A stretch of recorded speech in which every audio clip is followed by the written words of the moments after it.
አንዳንድ ሰዎች ከሌላ አይነት ነገር ጋር ያገናኙብኝ ሰዎች አሉ። እንግዲህ የሁሉም ሰው መልከታ ውስጡ ያለውን ነው የሚያንጸባርቀው። የምናይበት ነገሮችን የምናይበት ከውስጣችን ነው የሚመጣው እና እኔ ከራሴ እንግዲህ አስቤ ወንዶች ሙገሳ ሲያንስባቸው ብዬ ለእናንተ ነው የሰራሁት። ከሌላ ነገር ጋር ምንም የሚያገናኘው ነገር የለም።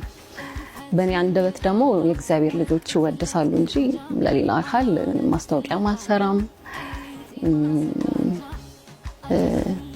አንደበቴ የማይታዘዝልኝ እውነት ለመናገር እና እግዚአብሔር እኔ እዚህ ጋር ቁጭ ብዬ ራሱ በእናንተ ፊት ሞገስ የሆነኝ እግዚአብሔር ክብሩን ይውሰድ ለኔ እንጂ ለሌላ አካል ምንም ላረግ ልዘፍን አልችልም።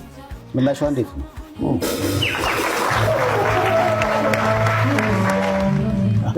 እንደገባኝ ከሆነ በቃ የምትወደውን ፍቅረኛዋን ቡና አፍልታ እጣኑና ጭሳ የምትጠብቅ ጎራ እንዲል የምትማጸን አፍቃሪ ሆነሽ ነው የዘፈንሽው። ናልኝ ቤት እያልኩኝ ነው።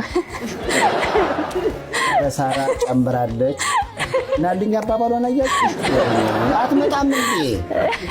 ምን አይነት ጎራ በል ተባልክ አይደል? አይሰማም። ምን አይነት ሰው ነው በእናታችሁ?